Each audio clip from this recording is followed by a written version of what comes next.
Hi friends, welcome to Shalu's kitchen. இன்றைக்கி நாம் இந்த புளிச்சக்கீரையை வச்சு சூப்பரான ஒரு கடையில் தான் செய்ய போகிறோம். இந்த புளிச்சக்கீரையில் நிறைய மருத்துவ குணங்கள் இருக்குது. அயர்ன் அண்ட் ஃபோலிக் ஆசிட் நிறைஞ்சிருக்கு. இந்த கீரையை நம்ம எப்படி செய்யலான்னு பார்க்கலாம். இந்த மாதிரி ஒரு கனமான பாத்திரத்தில் கொஞ்சமாக நல்லெண்ணெய் சேர்த்துட்டு இந்த கீரையை நான் 3 தடவை நல்லா வாஷ் பண்ணி எடுத்துக்கிட்டேன். ஏன்னா இதில் மண் இருக்கும். ஸோ அதனால் இந்த கீரையை நாம் வாஷ் பண்ணிவிட்டு சேர்த்துக்கலாம். இது கூடவே ஒரு நெல்லிக்காய் சைஸ் புளி, ஒரு 6லேருந்து 7 பச்சை மிளகாய், ஒரு 10 காஞ்ச மிளகாய் காரத்துக்கு தகுந்த மாதிரி நான் சேர்த்துருக்கேன். இப்போது இதை எல்லாத்தையுமே மிதமான சூட்டில் நல்லா வதக்கி விடலாம். கீரை எல்லாமே நல்லா வதங்கி நல்லா சுருண்டு வரணும். இந்த கீரைகள் பார்த்திங்கன்னா சம்மர் சீசனில் தான் கிடைக்கும். கிராமங்களில் நல்லா ஹைட்டாக வளர்ந்துருக்கும். இந்த கீரை கிடைச்சா கண்டிப்பாக செஞ்சு பாருங்கள். நான் சைட் பை சைடு ஒரு வாணலில் 1 டீஸ்பூன் சீரகம், 1 டீஸ்பூன் வெந்தயம், இது ரெண்டையும் நல்லா மிதமான சூட்டில் நல்லா வறுத்து பொன்னிறமாக எடுத்துக்கலாம். இந்த கீரைக்கு நல்ல ஃப்ளேவர் கொடுக்கறதே இந்த ரெண்டுத்தையும் வறுத்து பவுட்ரு பண்ணுற அந்த பொடி தான். இப்போ இது நல்லா கலர் சேஞ்ச் ஆகி இந்த அளவுக்கு வந்தால் போதும். ஒரு பிளேட்டில் கொட்டி நல்லா ஆற வச்சுருங்க. இந்த மாதிரி நல்லா ஆறுனதுக்கப்புறம் அரைச்சிக்கலாம். அதே வாணலில் கொஞ்சமாக நல்லெண்ணெய் சேர்த்துக்கோங்க. இந்த மீன் குழம்புக்கு போடுவோம் இல்லையா வடகம், அது நான் ஒரு கைப்பிடி அளவுக்கு வடகத்தை இந்த எண்ணெயில் சேர்த்து நல்லா ஃப்ரை பண்ணிக்கிறேன். இது நல்லா கரிஞ்சி போகக்கூடாது. நல்லா கோல்டன் கலரில் வந்தால் போதும்.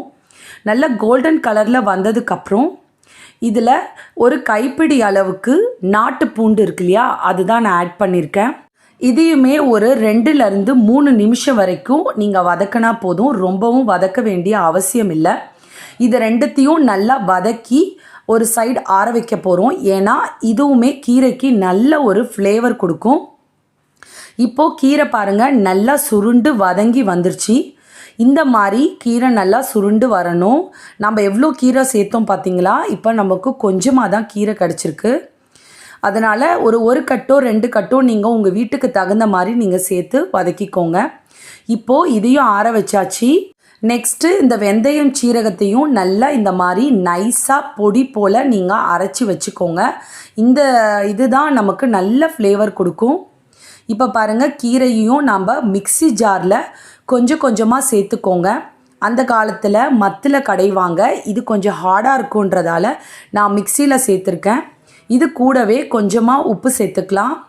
கொஞ்சமாக தண்ணி சேர்த்து மிக்சியில் கொரகொரப்பாக அரைச்சி எடுத்துகிட்டு வந்துடுங்க. இந்த மாதிரி அரைச்சி எடுத்துக்கோங்க. பாருங்கள், ரொம்ப நைஸாலாம் அரைக்கக்கூடாது. இது தான் கரெக்டான பதம். இப்போது இதை ஆற வச்ச இந்த பூண்டு வடகத்தையுமே இதில் சேர்த்துக்கலாம். இப்போ இதையுமே மிக்ஸி ஜாரில் நல்லா பல்ஸ் பண்ணுங்கள். இந்த லெஃப்ட் சைடு வந்து பல்ஸ் பண்ணணும். 2லேருந்து 3 வாட்டி பல்ஸ் பண்ணிங்கன்னா உங்களுக்கு கீரை நல்லாவே வந்து கொரகொரப்பாக கிடச்சிரும். பாருங்கள், உள்ளே பார்க்கும்போது இந்த பூண்டு வடகம் கீரை எல்லாமே வந்து ஒன்று பாதியாக நமக்கு கிடச்சிருக்கு. இதுதான் கரெக்டான பதம். இந்த மாதிரி தான் கீரையை அரைச்சி நாம் தாளிக்கணும். இப்போ தாளிச்சிக்கலாம். எதில் வதக்கணுமோ அதே கடாயில் கொஞ்சம் நிறையாவே நல்லெண்ணெய் சேர்த்துக்கோங்க. அதுதான் இந்த கீரைக்கு ரொம்ப டேஸ்ட் கொடுக்கும். இப்போ எண்ணெய் காஞ்சதும் கடுகு உளுத்தம்பருப்பு கொஞ்சம் அதிகமாக சேர்த்துக்கோங்க, நல்லாயிருக்கும். இப்போது எண்ணெயில் கடுகு உளுத்தம்பருப்பெல்லாம் நல்லா கலர் சேஞ்ச் ஆகி வந்திருக்கு. இந்த ஸ்டேஜில் அரைச்சி வச்சுருந்த கீரையை கொஞ்சம் கொஞ்சமாக சேர்த்துக்கலாம்.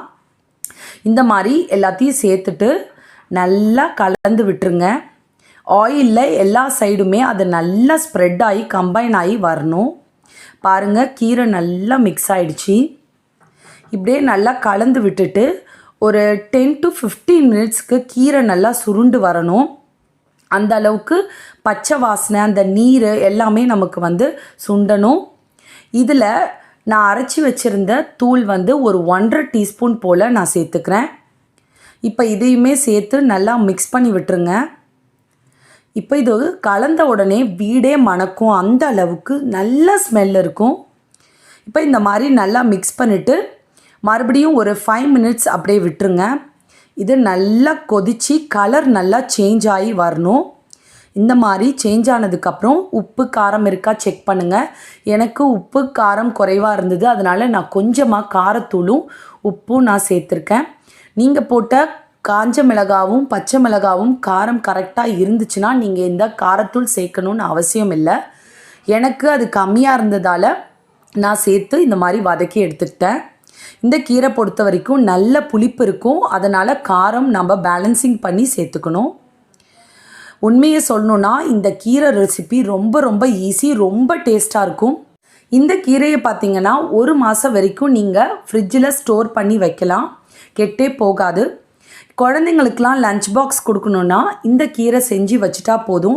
நீங்கள் சாதத்தில் போட்டு கிளறி நீங்கள் கொடுத்தீங்கன்னா பசங்க ரொம்பவே சூப்பராக சாப்பிட்டுட்டு வந்துடுவாங்க. அந்த அளவுக்கு ஹெல்த்தியும் கூட டேஸ்டியும் கூட. இந்த கீரை ரெசிபியை பார்த்தீங்கன்னா என்னோடய ஹஸ்பண்ட் ஃபாரினில் இருக்காங்க, அவங்களுக்கு நான் செஞ்சு கொடுத்துருவேன். அவர் 1 மந்த்துக்கு அதை ஸ்டோர் பண்ணி வச்சுப்பார். டியூட்டி முடிச்சுட்டு வந்து சாதம் வடித்து இதை போட்டு சாப்பிடுவாங்க. அந்த அளவுக்கு ரொம்ப யூஸ்ஃபுல்லாக இருக்கும்.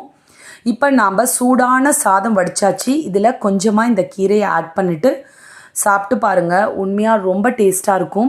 இதுக்கு பெரிய சைட் டிஷ் எதுவுமே தேவைப்படாது, ஒரு அப்பளம் இருந்தால் போதும். கண்டிப்பாக இந்த ரெசிபி உங்களுக்கு பிடிச்சிருக்கும் நான் நம்புகிறேன். பிடிச்சிருந்தா லைக் பண்ணுங்கள், ஷேர் பண்ணுங்கள், சப்ஸ்கிரைப் பண்ணுங்கள். அப்படியே பெல் பட்டனை கிளிக் பண்ணி ஆல் என்ற நோட்டிஃபிகேஷனையும் கிளிக் பண்ணிக்கோங்க. தேங்க்ஸ் ஃபார் வாட்சிங்.